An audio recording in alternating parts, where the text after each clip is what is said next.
bon réveil, c'est le morning, il est 8 h à Tel Aviv et voici ce qu'il faut retenir de l'actualité ce matin.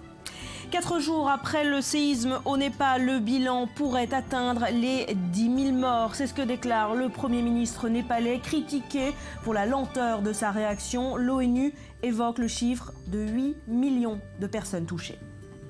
Et puis l'Indonésie a exécuté cette nuit 8 étrangers. Les heures du français Serge Atlaoui seraient elles aussi comptées. Nous serons dans quelques instants en ligne avec son avocat. Nouvelle nuit d'émeute dans la ville américaine de Baltimore. Les autorités annoncent ce matin l'ouverture d'une enquête. Mais le couvre-feu est maintenu pour 10 jours et l'armée et la police restent mobilisées.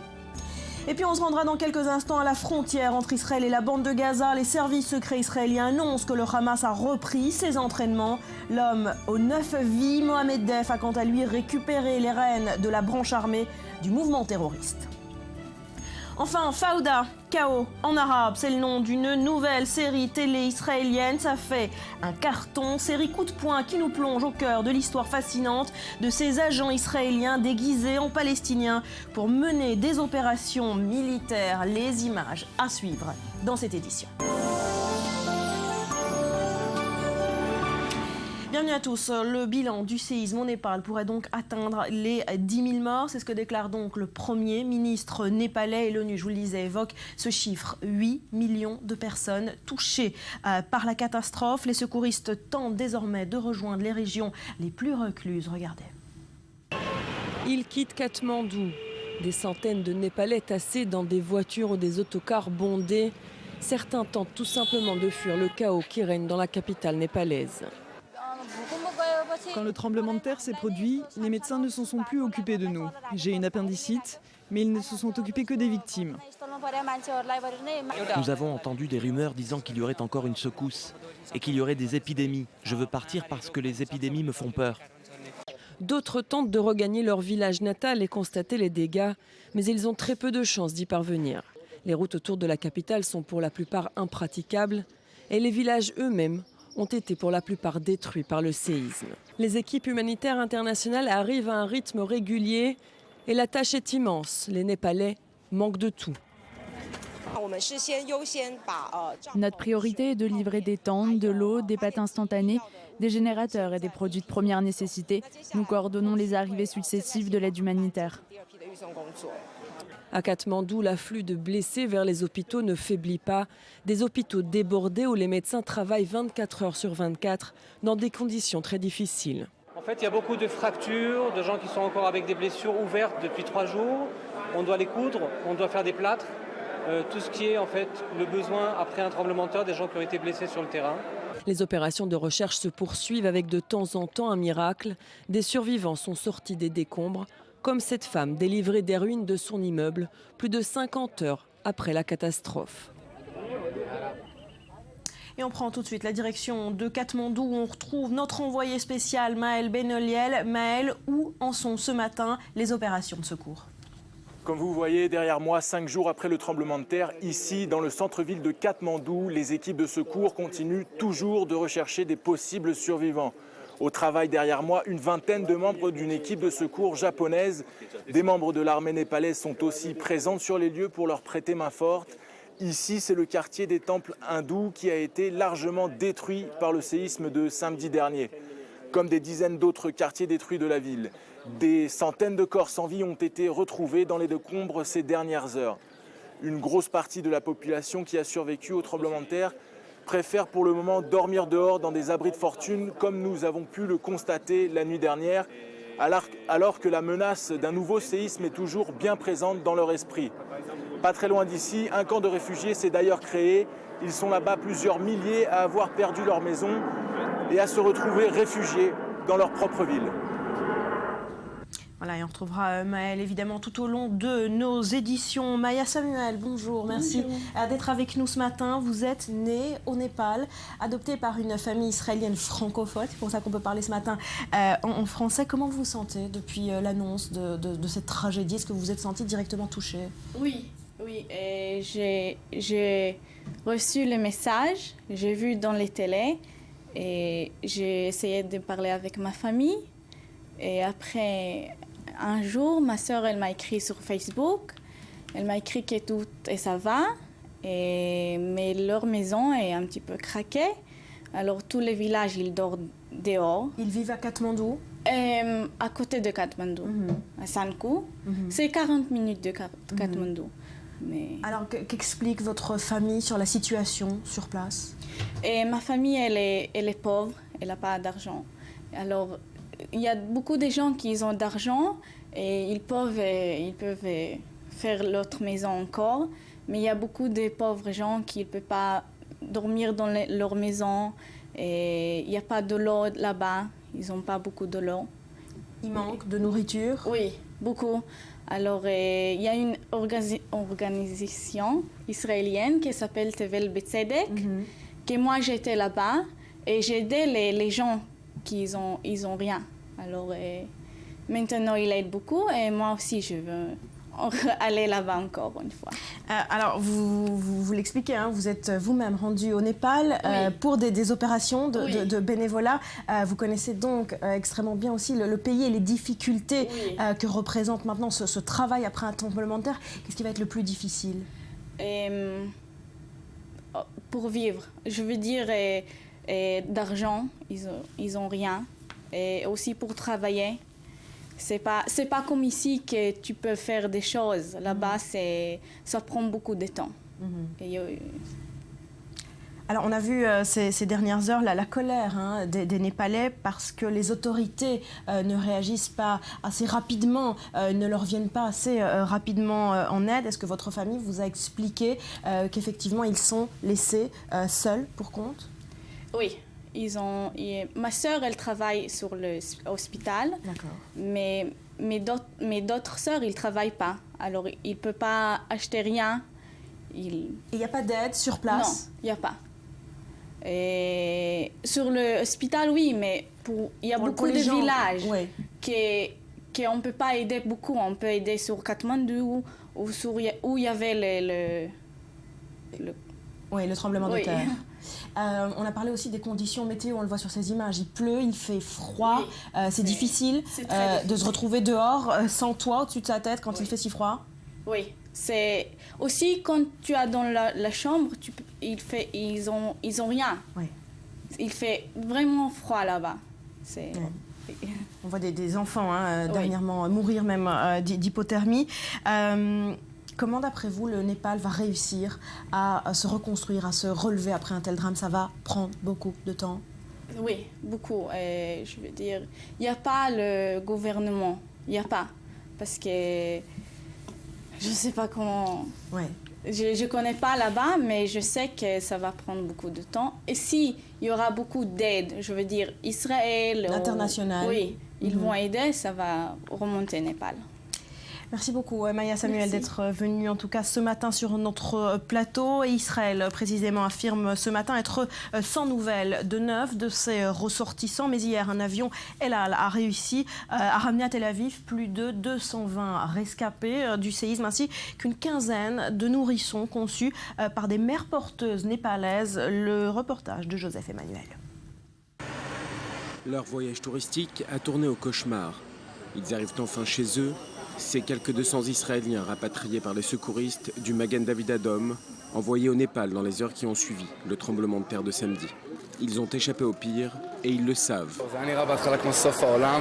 Au début, on avait eu l'impression que c'était la fin du monde. Le premier tremblement de terre était énorme, mais les répliques sismiques étaient moins graves. Il est merveilleux d'être de retour à la maison. Un retour fortement espéré par les familles. Un retour qui est en fait une première arrivée pour 25 bébés nés de mères porteuses népalaises. Je ne croyais pas m'en sortir vivant. Le séisme était fou et vraiment effrayant. Je portais le bébé et j'avais l'impression qu'on allait mourir. Ce soir, une dizaine d'Israéliens n'ont toujours pas donné de nouvelles. Ils se trouveraient dans la zone où les avalanches ont fait le plus de dégâts, le camp de l'Everest, à 5500 mètres d'altitude. Du côté des Israéliens localisés, la situation reste hasardeuse. Ils font part de menaces par la population locale, une population privée d'eau et de nourriture qui s'en prendrait parfois physiquement aux touristes. Conscient du problème, le chef d'état-major de l'armée népalaise a donné l'ordre à ses soldats d'employer la force si nécessaire pour protéger les étrangers. Sur le terrain, les secouristes israéliens ont installé un hôpital de campagne. Pédiatrie, chirurgie ou soins intensifs, les spécialistes soignent les Israéliens comme la population locale. Cet après-midi, 2 avions Hercule de Tsahal décollent pour le Népal, avec à bord des soldats et du matériel des unités alpines de l'armée d'Israël. Et voilà pour ce qu'on pouvait dire de la situation au Népal ce matin. Direction à présent le Nigeria où l'armée a annoncé avoir libéré 200 jeunes filles et 93 femmes après l'attaque de 3 camps du groupe islamiste Boko Haram. Le gouvernement confirme ce matin que les lycéennes enlevées l'an dernier, on s'en souvient, qui avaient ému le monde entier, eh bien, ne font pas partie de ces otages libérés. L'annonce est tombée mardi soir. L'armée nigériane a sauvé 200 jeunes filles et 93 femmes détenues par Boko Haram. Elles étaient retenues dans la forêt de Sambisa à l'extrême nord-est du pays. Cette forêt est l'un des principaux repères de l'organisation terroriste parce qu'elle est très dense et difficile d'accès. L'opération a été lancée contre 3 camps de Boko Haram et a donc permis de libérer ces otages. Boko Haram qui s'est illustré dans les enlèvements de jeunes filles et de femmes dont les 200 lycéennes de Chibok en avril 2014. Les jeunes filles avaient été kidnappées en pleine nuit dans leur dortoir. Depuis, les seules nouvelles d'elles sont ces images diffusées par les djihadistes. Mais les filles libérées cette nuit ne seraient pas celles de Chibok, selon le porte-parole de l'armée nigériane. Les opérations de recherche devront donc se poursuivre. Selon Amnesty International, 2000 jeunes filles et femmes ont été enlevées par Boko Haram ces derniers mois. Elles auraient été mariées de force, réduites en esclavage ou forcées à participer à des opérations militaires. Betsabé, est-ce qu'on en sait désormais un petit peu plus sur les conditions de captivité de ces jeunes filles? Alors, on rappelle que donc 276 lycéennes avaient été enlevées. C'était dans la nuit enlevée par Boko Haram, la nuit du 14 au 15 avril 2014. C'était dans l'internat de la ville de Chibok, donc au nord-est du Nigeria, qu'une cinquantaine de jeunes lycéennes étaient parvenues à s'enfuir. Alors, quid des 2 autres? Elles ont été donc emmenées de force dans des camions. Alors, a-t-on des informations sur le destin de ces jeunes femmes? Alors, le groupe Boko Haram a posté à 2 reprises des vidéos sur Internet. C'était en mai 2014. Dans une première vidéo, vous avez Aboubacar Shekau qui affirmait que les filles de Chibok avaient été mariées de force à des membres de son groupe. Et puis, quelques jours plus tard, on a eu une seconde vidéo montrant ces jeunes femmes voilées, confirmant qu'elles avaient été converties de force à l'islam. On rappelle que ces jeunes filles avaient été enlevées dans un internat qui était le symbole, lui, de l'enseignement occidental. Alors d'ailleurs, le témoignage d'une jeune chrétienne de Gwoza qui a été elle-même mariée de force par Boko Haram, qui a été retranscrit par RFI, semble confirmer ces informations. Elle affirmait alors avoir appris le Coran avec les filles de Chibok. Je cite, « La plupart de ces filles ont également été mariées de force. Elles portaient toutes le hijab. Et puis plus loin, elles ne peuvent pas courir, s'enfuir. Il y avait des hommes armés partout. Donc leur seul moyen de s'exprimer, c'était de pleurer. » La bonne nouvelle, c'est qu'elles sont encore en vie, apparemment, et leurs familles, évidemment, continuent de se mobiliser. Exactement, notamment autour du mouvement de la campagne Bring Back Our Girls, donc vaste campagne de sensibilisation sur les réseaux sociaux, on en a reparlé à plusieurs reprises. Alors, anniversaire de ce triste enlèvement oblige, eh bien, ce mois-ci, le collectif a notamment multiplié au Nigeria les veillées silencieuses, les rassemblements tels que celui que vous voyez sur vos écrans, afin d'émouvoir la communauté internationale qui commence un petit peu à oublier ces jeunes femmes et puis bien sûr de faire pression sur les autorités. On rappelle quand même que le gouvernement précédent a sauté notamment parce qu'il s'est révélé incapable de faire face à la lutte contre Boko Haram. Et puis on précise quand même que ces enlèvements perpétrés par Boko Haram, ce ne sont pas seulement ces jeunes filles. Selon Amnesty International, plus de 2000 femmes ont été enlevées, sans compter les crimes de guerre et contre l'humanité perpétrés par la secte Boko Haram. Merci Betsabé. Rudy. Oui, il faut rappeler quand même que le mouvement Bring Back Our Girl est quand même assez contesté puisque certains lui reprochent de donner encore plus de poids à Boko Haram dans les négociations et ne pas laisser l'armée ou les diplomates travailler. Merci Rudy. On passe à un autre titre de l'actualité ce matin. C'est cette nouvelle nuit d'émeutes violentes dans la ville américaine de Baltimore. Des violences qui ont éclaté, vous le savez, après la mort d'un jeune noir tabassé par des policiers lors de son arrestation. Les autorités annoncent ce matin l'ouverture d'une enquête, ce qui pourrait calmer les esprits sur place. Mais le couvre-feu est maintenu pour 10 jours. L'armée et la police restent mobilisées. Les rues sont encore fumantes, dernier stigmate des émeutes de la veille. Ce mardi, les écoles sont fermées par mesure de sécurité et la police monte la garde. Un couvre-feu a été instauré pour une semaine entre 22h et 5h du matin, mais la situation risque de rester très tendue. J'ai déclaré l'état d'urgence. Ces actes de violence et de destruction ne peuvent pas et ne seront pas tolérés. Voitures brûlées, magasins pillés, jets de pierres et de briques. Hier soir, les manifestants étaient prêts à en découdre avec les forces de l'ordre. Au moins 27 personnes ont été arrêtées et 15 policiers ont été blessés.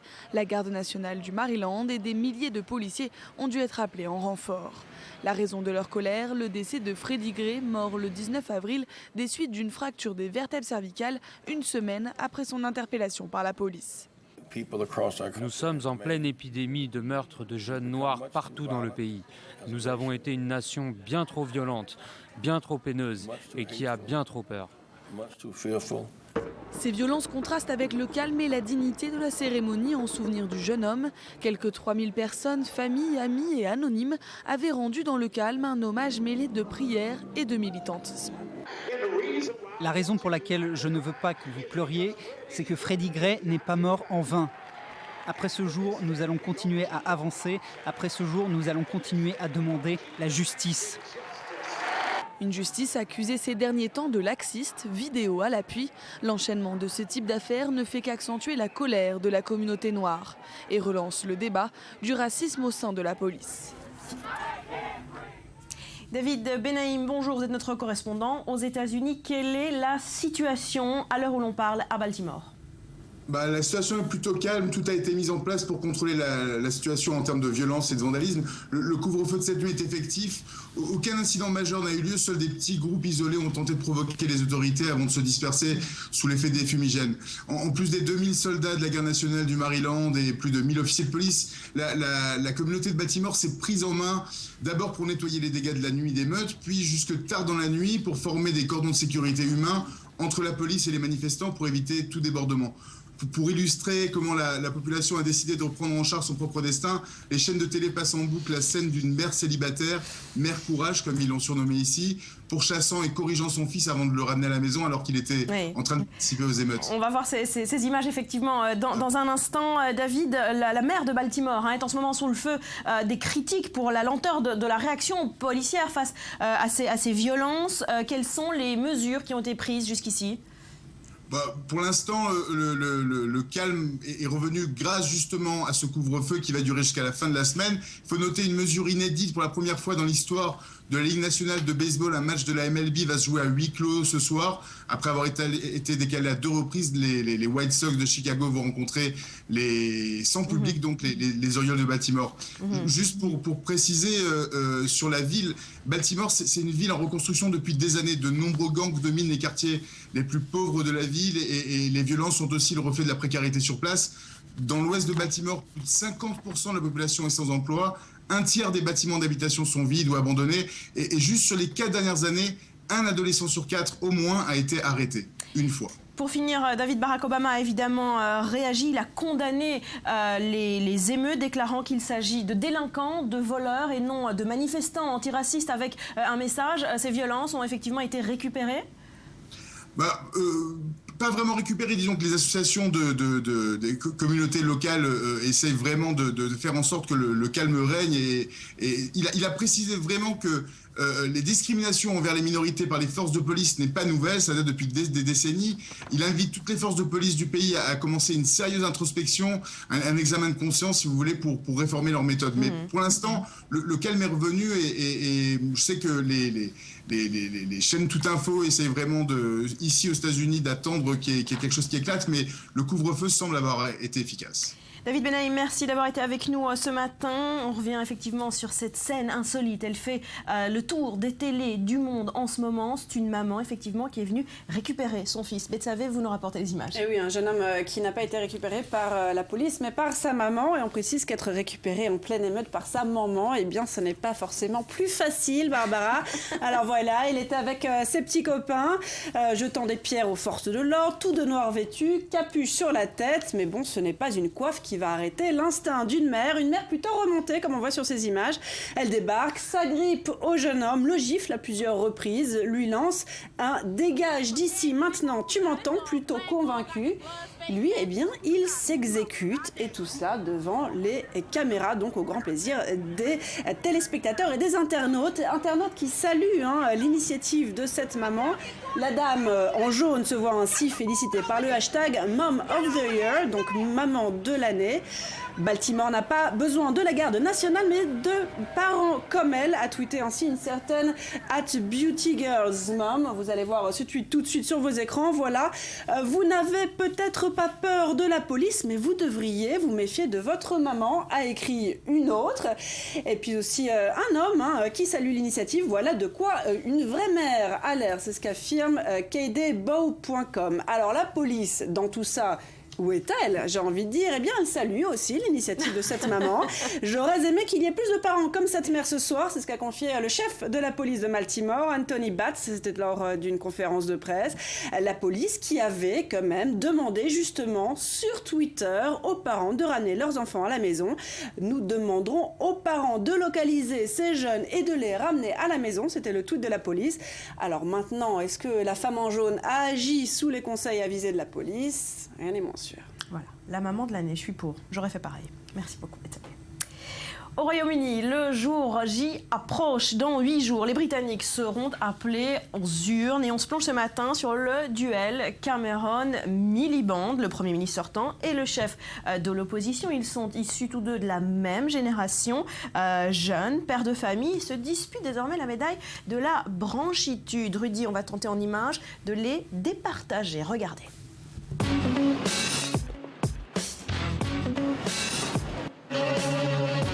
Le 7 mai prochain, les Britanniques iront aux urnes pour ce qui est annoncé comme l'élection législative la plus serrée depuis 30 ans. En jeu, la composition du nouveau Parlement et la nomination d'un nouveau Premier ministre. Nouveau peut-être pas, car le duel oppose pour ce scrutin 2015 David Cameron, 48 ans, diplômé d'Oxford et surtout Premier ministre sortant représentant le camp des conservateurs, la droite. Face à lui, son outsider, Ed Miliband, 45 ans, diplômé lui aussi d'Oxford, père d'un enfant et leader de l'opposition travailliste. Politiquement, les Britanniques auront à choisir entre un Miliband très à gauche qui veut renouer avec la tradition ouvrière de son parti et un Cameron qui prône le conservatisme compassionnel, sorte de droite sociale british. Mais qu'en est-il des personnalités? Intellectuel, fils d'ouvrier, Miliband est d'une nature calme, il ne boit pas, lit beaucoup et fait attention à être under control comme on dit outre-Manche. Cameron, lui, assume totalement son origine bourgeoise, sa vie d'enfant gâté de la politique et même son côté un peu fêtard. Mais en période de campagne, la course à l'imagerie cool et proche du peuple est lancée et chacun des deux candidats y a connu des déboires, notamment en tentant de manger le sandwich au bacon, acte de communication ultime pour s'affirmer proche des Britanniques. À cet exercice, c'est Ed Miliband qui a dégainé le premier avec une photo qui lui a valu son lot de moqueries sur le net. Alors quand David Cameron doit se rendre lui à un pique-nique, il essaye d'éviter le piège du sandwich et s'empare de couverts. Erreur, il devient lui aussi la risée d'une autre partie du web britannique. Mais l'avantage médiatique, Ed Miliband semble avoir pris ailleurs sur le terrain du débat. Voulant par sa fonction se placer au-dessus des candidats, Cameron refuse le 16 avril dernier de prendre part au débat préélectoral de la BBC. Une position qui a laissé le champ libre à Miliband qui est apparu pour la première fois Premier ministrable aux yeux des Anglais. Si à moins de 10 jours du scrutin, Cameron garde la corde dans les sondages, Ed Miliband et sa gauche plurielle inspirée de Jospin croient plus que jamais à une nouvelle alternance. Alors Miliband prend l'avance médiatique, il est vraiment devenu une superstar, l'idole des jeunes en Grande-Bretagne? Et pourtant, on l'a dit dans le sujet, il est plutôt calme, voire austère, pas forcément une rockstar, une bête de scène, et pourtant Ed Miliband fait chavirer les cœurs en Angleterre. À la base, il y a le cœur justement d'Abby. Abby, c'est une jeune lycéenne de 17 ans qui aime bien Ed et ses idées. Alors elle le dit tout simplement sur Twitter, et elle va très vite fédérer autour d'elle une communauté de fans, les Milli-fandoms. Alors comme nous le rappelé le site BuzzFeed, un fandom sur Internet, c'est le nom donné à un groupe d'ados désespérément amoureux d'une série, d'un acteur, d'un groupe de chanteurs, d'une star YouTube, bref, toute personnalité qui aurait un brin de charisme, c'est ce qu'on appelle des groupies en fait. Ça marche pour les garçons aussi, des garçons qui sont amoureux? Oui, bien sûr. Oui, non, mais là, ça a même dépassé les frontières. Alors, ce qui était une plaisanterie va vite se transformer en véritable phénomène de société très active. Les milli-fandoms rendent le leader travailliste glamour et montrent leur admiration avec des tweets très très mesurés, comme par exemple celui-ci. Si je rencontre Miliband un jour, je pourrais mourir tellement il est cool, pour être honnête. Ou encore des vidéos sur Vine qui ressemblent à peu près à ça.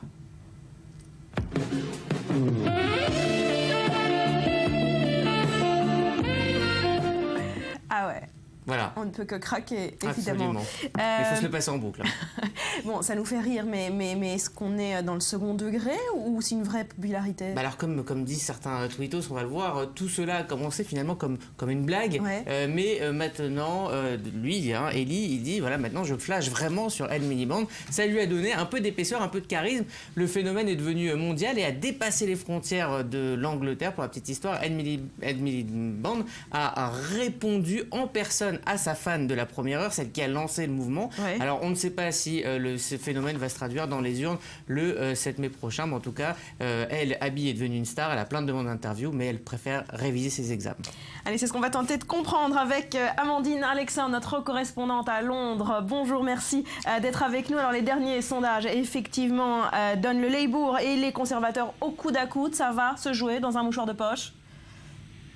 Oui, en fait, on risque de se retrouver dans un scénario très similaire à celui de 2010, c'est savoir que les conservateurs avaient dû former un gouvernement de coalition avec les libéraux démocrates, faute d'avoir décroché la majorité absolue de sièges à la Chambre des communes. Et donc, vous l'avez dit, d'après les sondages, cette année, les travaillistes comme les conservateurs, aussi entre 33% et 35% des intentions de vote. Et donc, aucun des deux grands partis ne pourra vraisemblablement crier victoire le 8 mai, c'est-à-dire le lendemain des élections. Et on imagine bien que David Cameron et Ed Miliband, chacun de son côté, va tenter de former une alliance avec d'autres partis pour donc être nommé à Downing Street et prendre la tête du gouvernement. Oui, on le voit bien que le multipartisme s'impose en Grande-Bretagne d'élection en élection. Pour finir, les grands thèmes de cette campagne, quel est l'enjeu de cette élection? Alors, les conservateurs font campagne sur leur bilan économique. La Grande-Bretagne a connu 2,8% de croissance en 2014. Le chômage est à moins de 6%. Et ils promettent en fait de ne pas augmenter les impôts, de ne pas augmenter non plus la TVA. Et de leur côté, les travaillistes, eux, tentent de faire campagne sur la lutte contre les inégalités et ils promettent en fait une croissance qui serait plus juste, mieux répartie au sein de la société britannique. Et ils font aussi campagne sur la préservation du système de santé publique britannique, un système de santé publique qui traverse une crise en ce moment et qui est menacé. Merci beaucoup Amandine Alexandre depuis Londres. À suivre après un nouveau journal, l'Indonésie qui a exécuté 8 étrangers. On tente de comprendre le sort du Français Serge Atlaoui avec son avocat juste après un nouveau journal présenté par Daniel Atlan.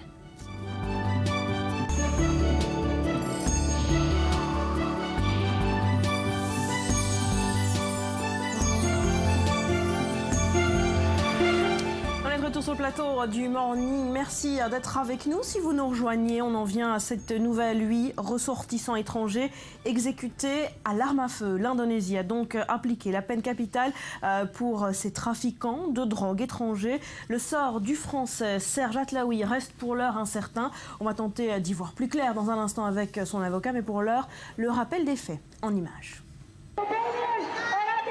Les manifestations et les appels à la clémence n'auront pas suffi. Conduites dans une clairière et attachées à un poteau, 8 personnes ont été fusillées hier soir en Indonésie. 8 condamnés à mort pour trafic de drogue, parmi lesquels 7 étrangers, 2 Australiens, 1 Brésilien et 4 Nigérians. Selon les médias locaux, à la dernière minute, une des condamnées, une Philippine, a, elle, échappé à la sentence. Une personne soupçonnée de l'avoir recrutée pour transporter de la drogue se serait rendue aux autorités philippines et lui aurait ainsi accordé un sursis. Le sort de Serge Atlaoui reste lui aussi en suspens. Le Français de 51 ans avait été retiré au dernier moment de cette liste d'exécution car il a déposé un nouveau recours devant la justice. Après avoir remporté les élections l'été dernier, le président indonésien avait préconisé une thérapie de choc pour enrayer le trafic de drogue dans son pays. Visiblement intransigeant, il est resté sourd aux pressions internationales. Maître Richard Sedillo, merci d'être avec nous ce matin. Vous êtes l'avocat de Serge Atlaoui. Que pouvez-vous nous dire sur le sort de votre client ce matin ? Eh bien, écoutez, nous attendons toujours la décision qui doit être rendue par la Cour administrative d'appel. Nous espérons évidemment que la Cour fera droit à la demande qui a été formée par M. Atlaoui, c'est une évidence. Vous pouvez imaginer dans quel état il est, après avoir vu partir ceux qui ont été exécutés hier, et puis aussi après, dans l'attente de la décision qui va être rendue et à laquelle nous sommes tous évidemment suspendus. Voilà. Alors, on l'a dit, d'abord condamné avec ces 8 personnes exécutées. Il a ensuite reçu un sursis ce week-end. Vous attendez désormais une réponse. Pourquoi ce zigzag, à votre avis, des autorités indonésiennes ? Écoutez, on s'interroge. Moi, j'ose espérer qu'il y a dans l'esprit des autorités indonésiennes un commencement d'interrogation. J'en suis même convaincu. Je sais que certains hauts responsables indonésiens commencent à s'interroger. S'interroger pour 2 raisons. La première raison, c'est que la plus évidente, la plus immédiate, celle sur laquelle on aurait dû s'interroger beaucoup plus tôt, à savoir, mais M. Atlaoui est-il bien coupable ? Je crois que tout de même, beaucoup d'Indonésiens commencent très sérieusement à se poser la question. Et puis la deuxième interrogation tout de même, c'est que les Indonésiens, et on voit bien que la presse s'en fait l'écho, la presse locale, j'entends, commence à se demander si il était raisonnable que leur pays soit ainsi mis au banc des nations. Pour finir très rapidement, Maître Sedillo, vous êtes en contact direct avec le Quai d'Orsay ou même l'Élysée. Vous êtes satisfait de la réaction de l'exécutif français ? Bien sûr. Bien sûr, je suis très fier de ce qu'a fait la France. La France a été très présente. C'est probablement le pays qui a été le plus avec une présence intelligente, effective. C'était un travail de concert que nous avons mené ensemble, auquel j'ai été très étroitement associé. Et vraiment, je veux remercier les autorités françaises qui ont fait un remarquable travail. On continuera évidemment de suivre de près les derniers développements dans cette affaire. Merci Maître Sedillo d'avoir été avec nous ce matin. Ces mises à mort ont en tout cas relancé le débat sur la peine capitale encore pratiquée un peu partout dans le monde et même en Occident. C'est le cas dans plusieurs États. Aux États-Unis, Maurice, le combat des abolitionnistes est donc loin d'être terminé. Bien sûr, surtout que le président indonésien a justifié la pratique de la peine de mort dans son pays en disant que ça relevait de sa souveraineté et c'est le maître mot du débat entre pays abolitionnistes et non abolitionnistes, le problème de la souveraineté. Alors c'est aussi un phénomène difficile à cerner, pratiquement inconnu. Il faut se rapporter au dernier rapport de Amnesty International en 2014 qui montre que 2/3 des États du monde ont aboli la peine de mort en droit ou en pratique. Ça veut dire 140 pays au total. Il reste donc 58 pays non abolitionnistes. Alors, gros problème, celui de la Chine. On ne sait pas combien il y a d'exécutions en Chine, puisque c'est une statistique classée secret d'État, mais on estime que les exécutions capitales en Chine sont supérieures à la totalité des exécutions annuelles dans le monde. Alors aussi un point sur Israël. Israël a aboli la peine de mort en 1954 pour crimes de droit commun. Elle l'est maintenue pour crimes contre l'humanité. La dernière exécution en Israël était en 1962 pour Adolf Eichmann. Dernière précision, dans ce rapport que vous citez d'Amnesty International, l'organisation fait la différence entre les exécutions et les condamnations. Exactement. C'est pas la même chose. Il y a eu 607 exécutions recensées dans le monde en 2014, dans 22 pays, une baisse de 23% par rapport à 2013. Le recordman, c'est l'Iran avec 289 exécutions au moins, et l'Arabie Saoudite avec 90. Amnesty International a également recensé 2466 condamnations à mort dans le monde dans 55 pays. Et là, il y a une hausse de 28% par rapport à 2013. Les recordman, c'est l'Égypte avec au moins 509 condamnations à mort, le Nigeria 659 et le Pakistan 231. Merci Maurice pour ces précisions. Allez, retour en France où l'alerte a été lancée pour au moins 18 départements. La dengue et le chikungunya représentent désormais un risque devenu durable. Betsabé, faut-il s'inquiéter? Et oui, à en croire l'Institut national de veille sanitaire en France, il est désormais possible de contracter la dengue ou le chikungunya en métropole. La faute à l'Aedes albopictus, c'est ce moustique qui transmet ces maladies, qui semble s'acclimater à l'Hexagone, où il est depuis 2004. 26 départements français pourraient être ainsi colonisés, c'est seulement dans le sud du pays. Alors comment, surtout, ce moustique tigre, il est surnommé ainsi à cause de son ventre rayé, originaire de l'Asie du Sud-Est, a-t-il réussi à contaminer 5 continents et à arriver en France? Alors il serait vraisemblablement arrivé en Europe sous forme d'œufs pondus dans des pneus usagés, des œufs qui auraient éclos sous la pluie, et puis ensuite le moustique se reproduit près des maisons, dans les petites flaques d'eau, dans les réserves d'eau, dans les flaques, dans les pots de fleurs. Alors bilan en métropole, ainsi 2014 a été marqué par une explosion de cas importés. 2327 cas de chikungunya, 953 cas de dengue, sans compter, attention, les premiers cas autochtones, c'est-à-dire des cas qui ont été contractés en métropole même. Rien de très rassurant non plus. En Amérique latine, l'épidémie progresse aussi. On apprenait hier que 25 cas mortels ont été confirmés en Colombie, pays où plus de 180 000 cas d'infection ont été confirmés depuis juillet dernier. D'autres proportions. Voilà, justement, il faut le souligner, c'est une maladie qui peut donc être mortelle. Elle est mortelle chez les patients qui sont fragilisés, elle est mortelle chez les personnes âgées. Alors les symptômes, vous aviez une fièvre brutale avec des douleurs articulaires, notamment sur les extrémités des membres. Et parfois, ces douleurs et raideurs persistent pendant plusieurs mois, voire plusieurs années. Et pour l'heure, il n'existe pas de traitement spécifique. Alors la prévention, vous avez l'élimination des eaux stagnantes. Au niveau individuel, vous avez les moustiquaires, les sprays. Et puis vous avez par exemple le lâcher de moustiques. Et oui, ainsi au Brésil, qui est le pays le plus touché par la dengue depuis 2000, 7 millions de cas notifiés, 800 morts en 5 ans, et bien une fondation à Rio de Janeiro a commencé en octobre à effectuer des lâchers de moustiques immunisés en fait. Alors ces moustiques ont une bactérie spéciale qui bloque le développement du virus. Ils vont s'accoupler avec des moustiques sauvages et en fait leur bébé, leur progéniture ne devrait plus transmettre la dengue. Merci Betsabé. Nous sommes en ligne avec Vincent Robert, entomologiste médical. Vous travaillez à l'Institut de recherche pour le développement à Marseille. Alors le moustique, on l'a bien compris, ce moustique tigre s'est donc installé en France. Est-ce qu'il réapparaît avec les beaux jours? Est-ce que c'est lié à la météo? Bonjour madame, je vous remercie. Je travaille à Montpellier, pas à Marseille. Montpellier, excusez-moi. Ce que vous avez dit est exact. Alors, est-ce que l'apparition de ces moustiques est liée au beau jour? La réponse est oui, puisque la biologie de ces moustiques fait qu'ils passent la mauvaise saison, c'est-à-dire l'hiver en France métropolitaine, ils la passent au stade d'œuf. Et donc, à ce stade-là, il n'est évidemment pas actif en termes de piqûres et donc pas capable de transmettre le virus. Alors, on a compris que dans certains cas, la maladie pouvait être mortelle. Est-ce qu'il y a des moyens de prévention? Est-ce que vous avez des conseils pratiques à nous donner?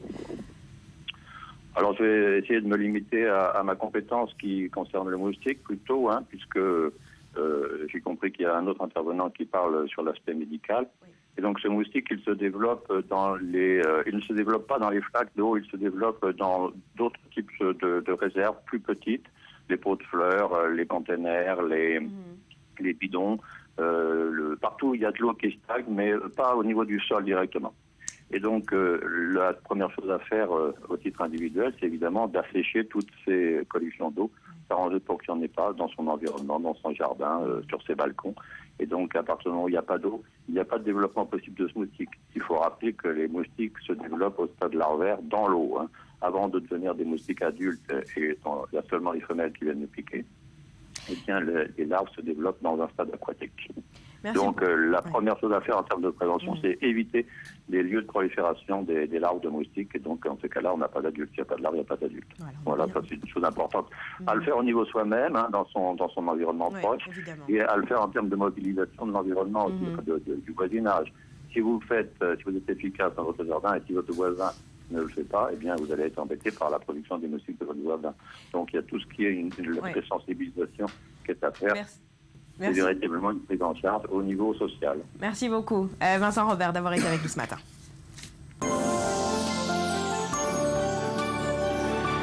Alors on parle d'autre chose à présent. Fauda, c'est le nom d'une nouvelle série télé israélienne. C'est un carton dans le pays. C'est une série coup de poing qui nous plonge au cœur du conflit israélo-palestinien. Dror, les héros sont des membres d'une unité particulière. C'est la première fois que ces unités-là font l'objet d'une œuvre de fiction. Oui, en hébreu on les appelle les mistaravim.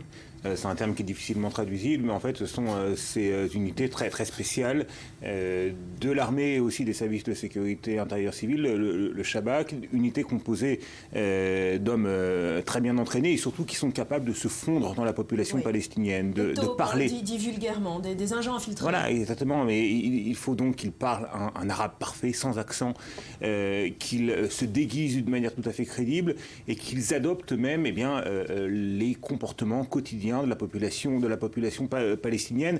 Et l'un des points forts de cette série, l'une des raisons de son succès, c'est sa crédibilité, Barbara, parce qu'elle a été conçue par deux personnes.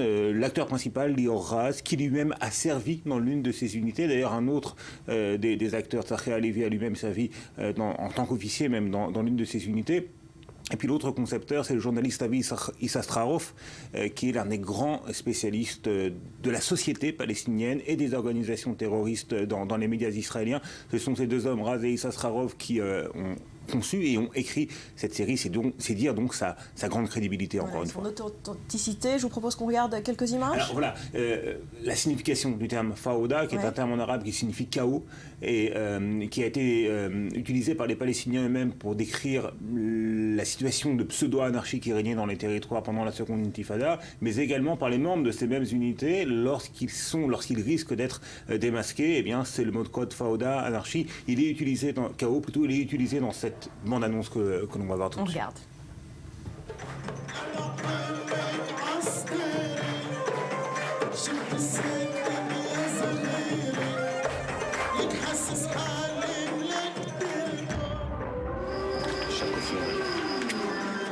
مشكلة كان ما بعرف نادي التاني هو عناد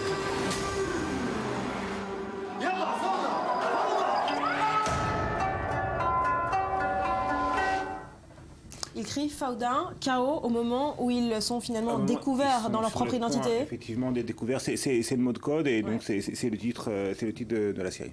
Alors il faut noter que cette série nous montre bien comment ces agents vivent avec cette double identité. Ils sont israéliens, mais ils doivent, lors de ces opérations, se comporter comme de vrais Palestiniens. C'est une schizophrénie. Exactement. Et d'ailleurs, le slogan de la série, on l'a vu dans la bande-annonce, c'est « Dans cette guerre, tout est personnel ». Et c'est l'un des thèmes de la série, comment cette double identité, cette double vie pèse sur la vie quotidienne de chacun de ces soldats. On va peut-être voir tout de suite un second extrait où le personnage principal réintègre son unité après une longue période dans la vie civile. Et vous allez voir que spontanément, il parle avec ses camarades en arabe.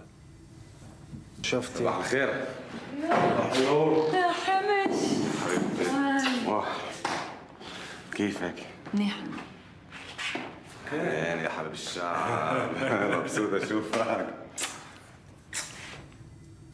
Alors on l'a dit, ça fait un carton en Israël. Est-ce que cette série pourrait changer la perception des Israéliens sur le conflit? Vous savez, on a passé une année électorale en Israël, une campagne électorale au cours de laquelle la question palestinienne a brillé par son absence. C'est l'un des grands absents. On parle beaucoup moins du conflit israélo-palestinien dans le débat public en Israël. Peut-être que cette série va changer les choses parce que véritablement c'est un succès, mais c'est presque une métaphore en fait du conflit israélo-palestinien. La question posée par cette série, c'est dans quelle mesure, à force de se côtoyer, eh bien, chacun des deux peuples influence sur l'autre en termes de comportement culturel, en termes d'identité. C'est une série sur l'identité des Israéliens et des Palestiniens. Voilà, Fauda.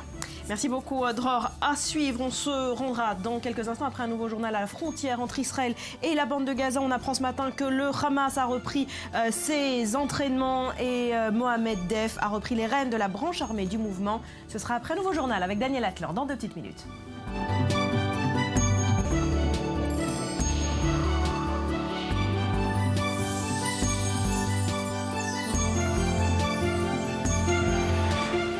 Merci d'être avec nous sur le plateau du Morning. Allez, on jette tout de suite un coup d'œil aux grands titres de la presse arabe et israélienne ce matin. Cyril, dans la presse israélienne, c'est encore et toujours évidemment le Népal et les opérations de secours qui font la une. Oui, avec cette une, tenez Barbara, en une du Israël Hayom, en couverture du Israël Hayom, cette image tout en contraste, au centre le visage ravi d'une mère qui retrouve son fils, un jeune randonneur israélien rapatrié, c'était à l'aéroport Ben Gurion hier, et puis à droite, dans le même aéroport, le visage crispé d'une autre mère, avec cet écriteau du désespoir, qui a vu Or Asseraf. Or Asseraf, c'est l'un des 11 Israéliens dont on est toujours sans nouvelles depuis samedi. Alors Patriote, le journal Israël Hayom annonce fièrement qu'un drapeau israélien a été planté au milieu des décombres à Katmandou, alors que l'hôpital de campagne doit être inauguré aujourd'hui dans la capitale népalaise. Le journal qui souhaite aussi la bienvenue à ces nourrissons mis au monde par des mères porteuses népalaises pour le compte de couples israéliens, ce qui n'a d'ailleurs pas échappé au caricaturiste Shlomo Cohen qui croque ce matin des cigognes de métal frappées de l'étoile de David qui livrent des bébés aux heureux parents. Et puis les quotidiens arabes israéliens reviennent eux ce matin sur ces manifestations contre la démolition de maisons dans des villages arabes. Oui, avec ce grand rassemblement en plein cœur de Tel Aviv, sur la place Rabin plus précisément, point d'orgue d'une journée de grève pour protester contre les récentes destructions de maisons de familles arabes par les autorités israéliennes. À la mi-avril, 7 maisons construites illégalement avaient été détruites en moins de 48 heures par les autorités israéliennes, alors que 60 000 maisons seraient sous le coup d'un ordre de démolition. Les associations de défense des Arabes israéliens crient à la discrimination. Ils se disent privés de permis de construire. Alors c'est l'occasion pour le quotidien de gauche israélien Haaretz de faire le point en chiffres sur la crise du logement au sein de la minorité arabe israélienne. On y apprend notamment que la minorité arabe israélienne représente un peu plus de 20% de la population israélienne, mais seulement 5% des terres d'Israël appartiennent à des propriétaires privés arabes, nous dit le journal. 5%, c'est également le pourcentage d'appels d'offres dans les localités arabes israéliennes pour l'année 2014. Et enfin, 18 000 nouvelles unités de logement devraient être construites durant la prochaine décennie pour faire face à la croissance naturelle de la population arabe israélienne. Voilà donc un point qui est fait par le Haaretz ce matin. Et dernier grand titre ce matin, Cyril, dans la presse israélienne, c'est le retour aux commandes de Mohamed Dev, le chef de la branche armée du Hamas. Et tous les journaux, Barbara publie ce matin son portrait à Mohamed Dev. En 25 ans, il a déjà survécu à 5 tentatives d'assassinat, ce qui lui vaut d'ailleurs aujourd'hui le surnom de chat à 9 vies. La dernière tentative, c'était cet été, en pleine opération bordure protectrice dans la bande de Gaza. On le donnait pour mort, mais rapidement, les services de sécurité israéliens se rendent à l'évidence. L'archi-terroriste a survécu. 9 mois après sa tentative d'assassinat, Deif aurait même repris le commandement des brigades Ezzadine al-Qassam. Sa mission, réarmer la branche armée durement touchée pendant l'opération de cet été. Recrutement de combattants, formation de nouveaux bataillons, forage de tunnels logistiques et offensifs, et enfin fabrication de roquettes longue portée. C'est le grand retour de Mohamed Dev, titre le Haaretz, qui relève par ailleurs que la crise humanitaire s'accentue dans la bande de Gaza.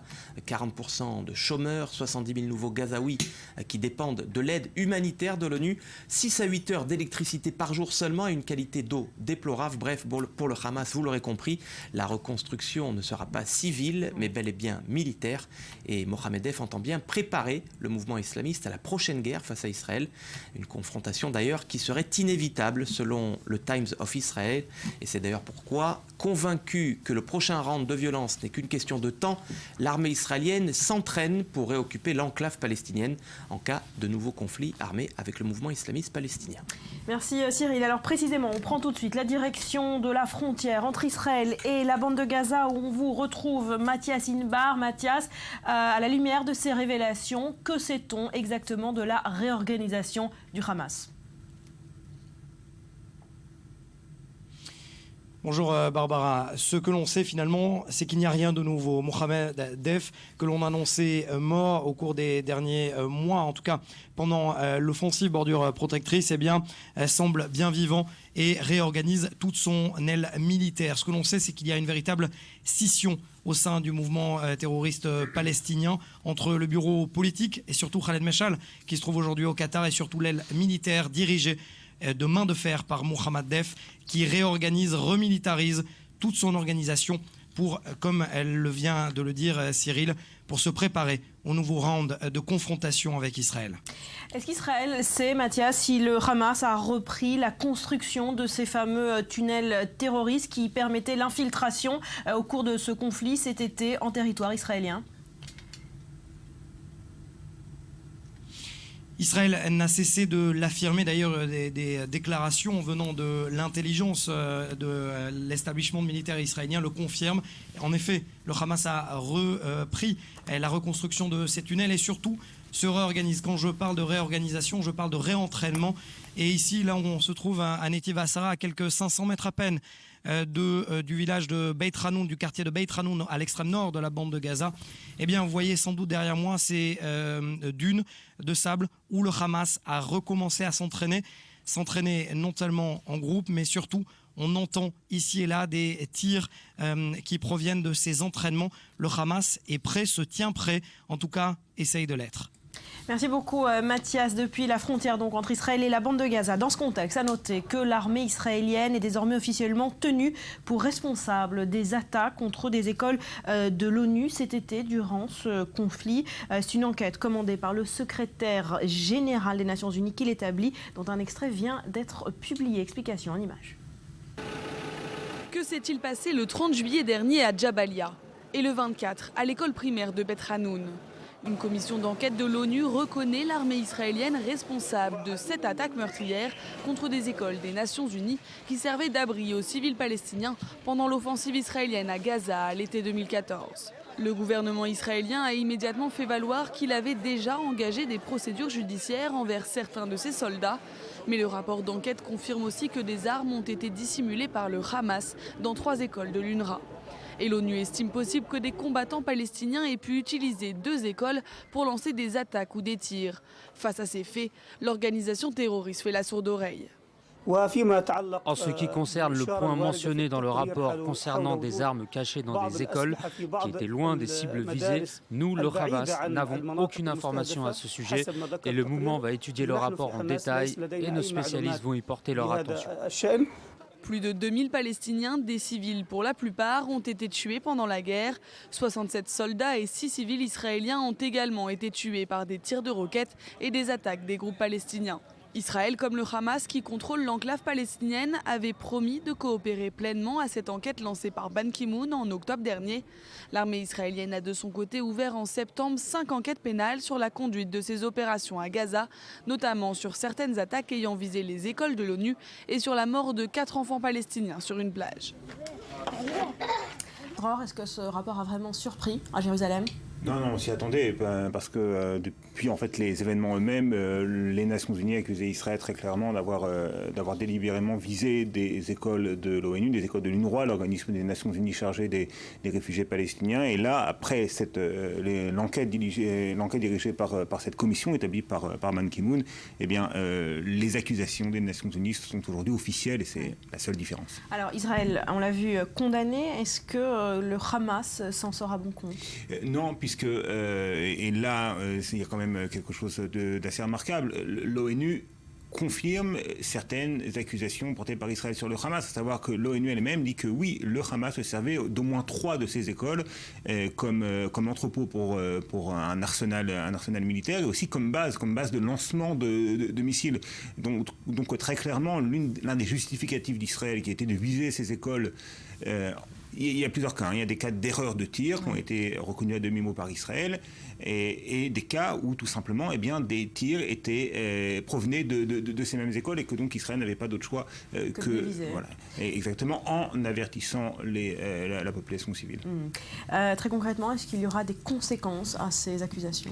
Écoutez, tout cela vient dans un contexte où on sait que l'autorité palestinienne a été admise comme membre à part entière du tribunal international de La Haye. Il y a bien évidemment une différence entre l'autorité palestinienne et le Hamas et le pouvoir du Hamas dans la bande de Gaza, mais aussi officiellement en tout cas un gouvernement d'union soutenu à la fois par le Hamas et par l'autorité palestinienne. Donc, dans quelle mesure les Palestiniens vont se servir de ce rapport pour éventuellement entamer des poursuites judiciaires au niveau international contre Israël, c'est quand même très peu probable étant donné qu'on sait à quel point c'est une arme à double tranchant, parce que là, et le rapport le prouve, avec les accusations portées contre le Hamas, eh bien Israël peut tout à fait répliquer d'un point de vue juridique avec ce qu'on appelle un case, avec véritablement des arguments tout à fait recevables d'un point de vue du droit international.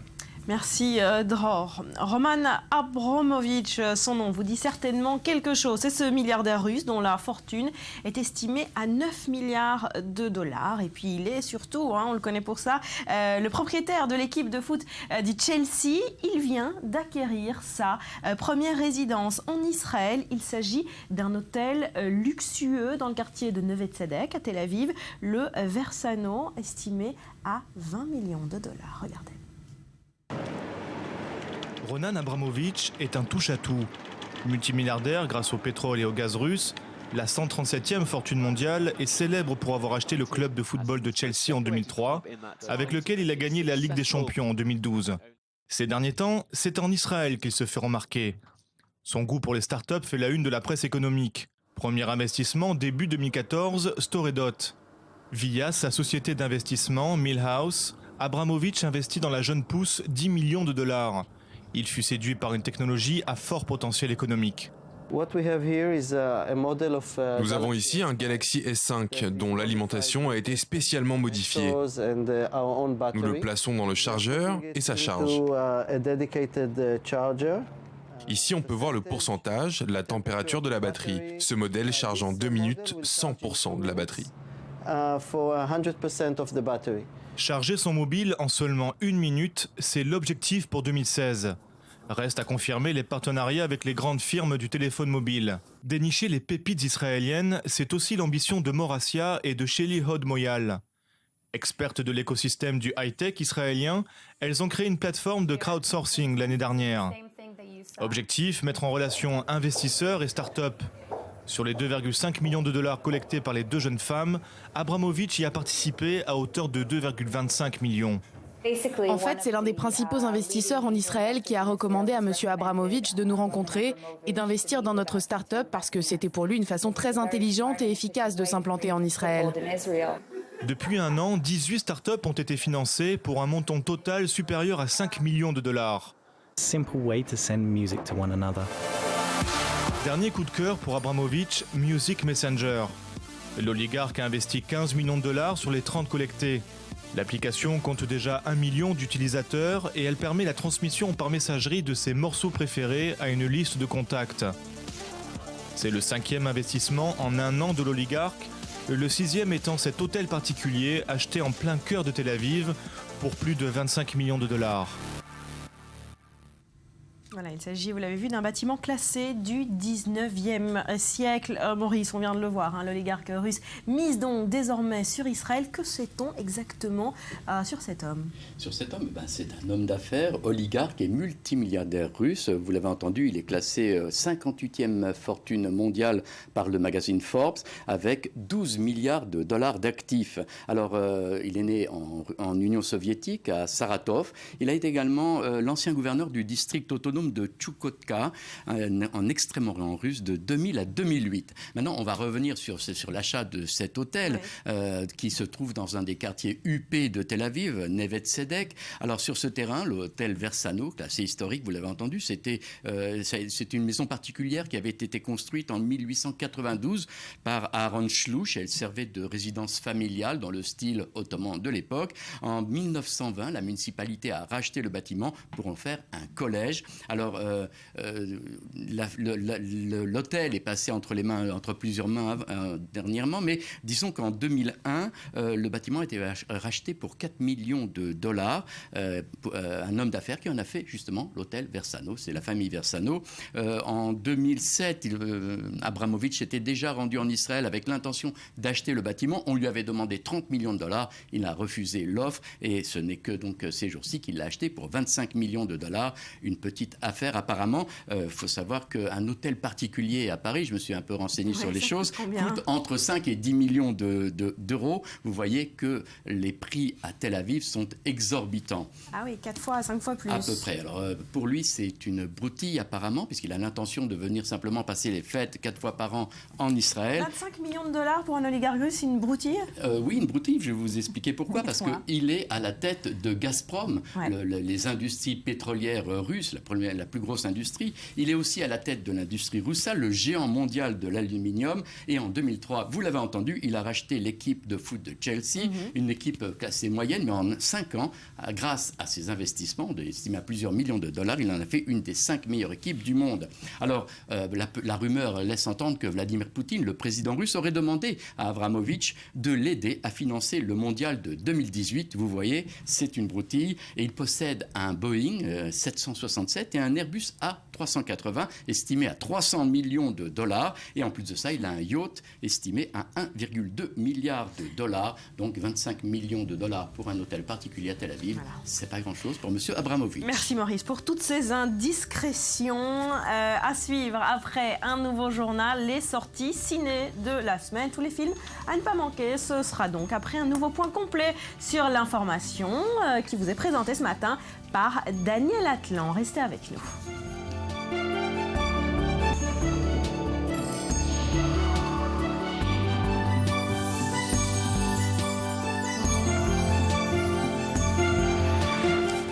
Retour sur le plateau du Morning. Merci d'être avec nous. On continue de balayer l'actu de ce mercredi, excusez-moi, c'est en bref, et en images. Et c'est signé Edmé Citroën.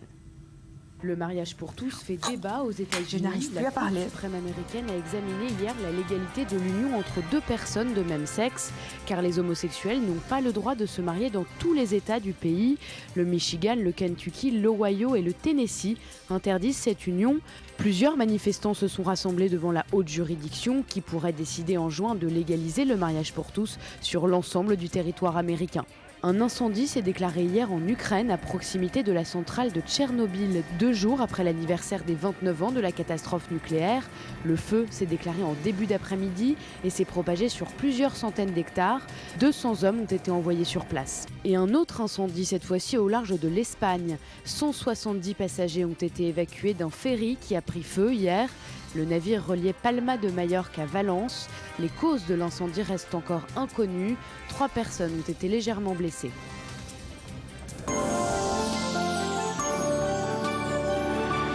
Et on parle cinéma à présent. On est mercredi, c'est les sorties de la semaine. Laetitia. Bonjour. Oui, les sorties de la semaine. Cette semaine, encore une fois, il y en a pour tous les goûts.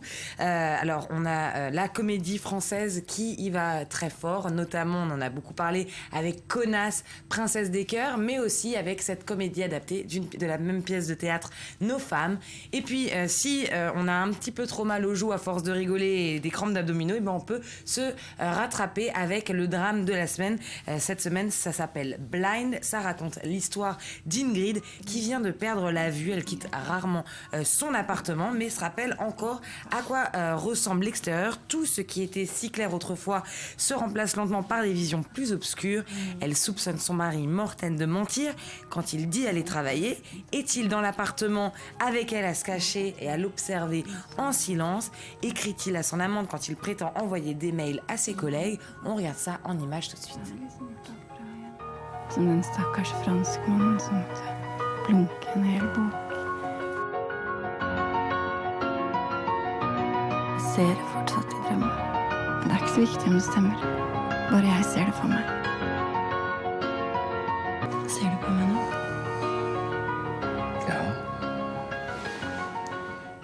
Voilà, c'est un film très intime et fascinant. C'était réalisé par le Norvégien Eskil Vogt, pour qui c'est le premier film. Et ce n'est pas la chose la plus facile que d'adapter la cécité à l'écran. En tout cas, pour un premier film, c'est en général les plus grands réalisateurs qui abordent le sujet, notamment Almodovar ou encore Hitchcock. Là, étant donné que cette cécité est si difficile à mettre à l'écran et à jouer non seulement pour l'acteur mais aussi pour le réalisateur, et bien là dans le film le réalisateur a pris le choix de bien mettre les autres sens à l'honneur. Ils ont mis en avant le toucher l'ouïe, notamment il insiste sur la réaction du personnage à un son sans nous en montrer la source. C'est ça qui est fascinant dans ce film. Ce qui est aussi fascinant, c'est qu'on en devient nous aussi les personnages de l'histoire.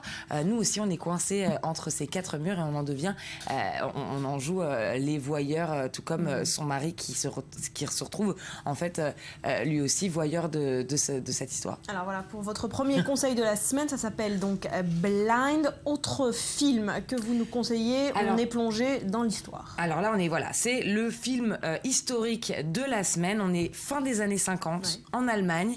Le pays essaye complètement d'oublier le pire en s'enfonçant dans le déni complet.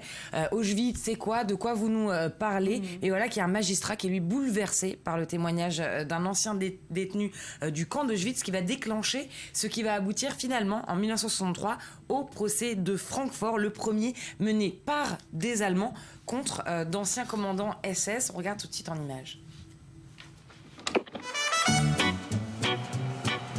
Siebenmal in der Woche möchte ich auch. Ich habe hier ein seltenes Exemplar entdeckt. Ein Jurist, in dessen gepanzerter Brust das zarte Flämmchen der Menschlichkeit noch nicht völlig erlaubt. Siebenmal, das ist meine Lieblingszahl. Dieses Land will Zuckerkuss. Es will die Wahrheit nicht wissen. Die größte Menschheitskatastrophe gerät hier einfach in Vergessenheit. Wovon reden Sie denn? Dass ein deutscher Staatsanwalt nicht weiß, was in Auschwitz passiert ist eine Schande. Was glauben Sie eigentlich, was Auschwitz war? Ein kleines Ferienlager am See? Das ist alles Propaganda. Die Sieger dürfen rumlaufen und Geschichten erfinden. Seien Sie doch nicht so naiv. Ich will wissen, was dort passiert ist. 10 Millionen Nazis. Und diese Idioten haben alles aufgeschrieben. Wer sind eigentlich unsere Verdächtigen? Alle. Wie alle? Alle, die dort gedient haben. Das waren doch Soldaten. War doch ihre Aufgabe. Wissen Sie, was Sie da haben? Voilà, il s'agit là aussi d'un premier film. Voilà, premier film pour le réalisateur italien qui a choisi le thriller pour faire le portrait de cette histoire et pour retirer aussi le couvercle sur la mémoire allemande depuis le procès de Nuremberg finalement en 45-46 et celui de Cracovie en 1947. Ça nous rappelle aussi la manière, ce film, dont toute une nation refusa de voir la réalité et de prendre ses responsabilités durant près de 20 ans tout de même. Voilà, dernier film beaucoup plus léger, autre registre. On est en France avec des têtes d'affiche. Des grandes têtes d'affiche.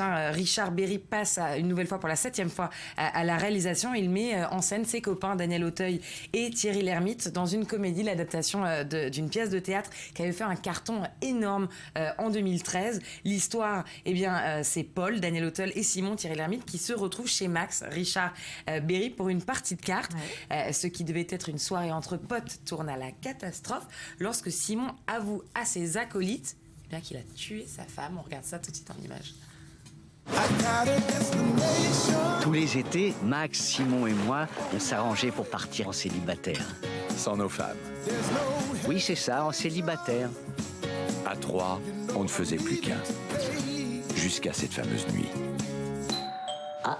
On avait dit 9h, pas 10h moins 10. On peut savoir ce qui t'est arrivé? J'ai tué Estelle, il y a 3 quarts d'heure, avec mes mains. Tu l'as égorgée? Non, je l'ai étranglée. Mais ça, c'est quoi, ça? Ça, c'est les cerises. Mais t'es sûr qu'elle est... Oh, putain. Simon, elle est où? Il vient de te dire qu'il l'a tuée. Elle est où, la dépouille? Il n'a pas eu le temps d'organiser les obsèques. Ma doudounette. Pourquoi t'as pas prévenu les flics? Tu veux qu'on le fasse pour toi? Non, non, non. Si. Nous, on sera là pour t'appuyer. Je veux pas aller en tôle, j'ai pas mérité ça. Tu vas y aller, mais tu vas pas y rester. Bah si, lui ment pas, il va y rester. C'est minimum 10 ans. Simon, reviens sur terre. Tu as tué ta femme. T'as pas tué un malfaiteur qui est rentré chez toi pour te voler. Attends. Vous voulez m'aider? Oui, bien sûr. Hein, Paul, Évidemment, hein. Je suis arrivé à 9h. Recommence. Si je suis arrivé à 9h, je ne peux pas être suspecté. Tu veux qu'on mente? Qu'on mente de 3 quarts d'heure. C'est pas beaucoup, 3 quarts d'heure. Je le crois pas.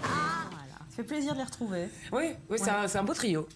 La réplique théâtrale, on voit que c'est adapté d'une pièce. Ouais, c'est un peu la mode d'adapter ces pièces de théâtre qui font des cartons comme Le Prénom, déjà, qui avait fait aussi un carton au cinéma. Non, je prédis un bel avenir à Nos femmes. Nos femmes. Voilà pour les sorties de la semaine. Merci beaucoup, Laetitia. On part à la découverte d'une femme, précisément à présent. Elle est israélienne, pionnière dans son domaine. Elle s'appelle Orit Nevo. C'est une artiste de cirque, une discipline quasi inexistante dans la culture israélienne. Et depuis 15 ans, elle crée des spectacles dans l'optique également de rapprocher les peuples. David Gombin et Pazit Dank pour le Culture Mag.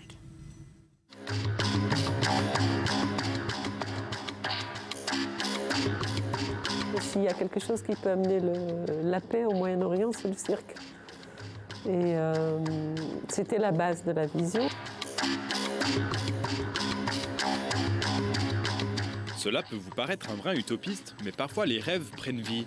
Voici Orit Nevo, l'air de rien, c'est une véritable pionnière. Son truc à elle, c'est le cirque contemporain.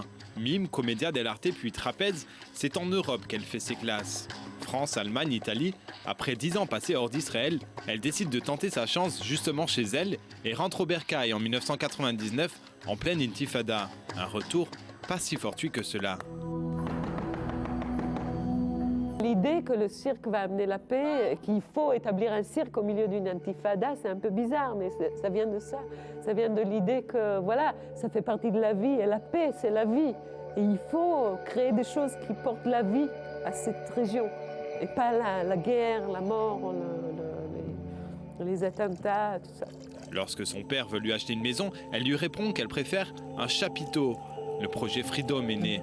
Donc on était trois choses en un en fait. On était une école, on était un lieu de création, on était un lieu de présentation. Et donc c'était pas évident du tout de créer la première action qu'on a fait en tant que projet Freedom. On a fait un festival de cirque à Oum-el-Fahem en fait. Pour les enfants d'Oum-el-Fahem, ça c'était très bien. Et après, on a fait venir des artistes de cirque de la France, on les a toujours fait jouer aussi dans les autorités palestiniennes, etc. Donc pour nous, c'était vraiment une mission de dire, voilà, on est là pour créer une sorte de dialogue. Plus tard, un autre projet avec un partenaire dans la bande de Gaza prend forme. Pendant 2 ans, un dialogue se noue. Mais en juin 2007, le Hamas prend le pouvoir et le projet s'arrête net. Depuis On, la compagnie d'Orit Nevo se produit presque exclusivement à l'étranger, faute de soutien financier en Israël. Récemment, elle a présenté à Marseille 2 nouvelles créations. Cette série de spectacles, appelée Révolte, survient 1 mois à peine après les attentats de janvier à Paris et le sursaut populaire provoqué. C'est extrêmement important qu'on y aille parce que surtout, ces 2 spectacles-là, ils traitent exactement ce qui vient de se passer en France, parce que c'est la révolte en France maintenant. C'est la révolte pour la liberté, pour la possibilité de s'exprimer. Un spectacle bien accueilli par le public français. En Israël, elle est parvenue à insuffler un mouvement des arts du cirque. Plusieurs compagnies existent et de plus en plus d'artistes sont formés. La preuve, au sud de Tel Aviv, la ville de Bat Yam s'apprête à accueillir le Festival des arts du cirque et de théâtre de rue. Rendez-vous au mois d'août prochain.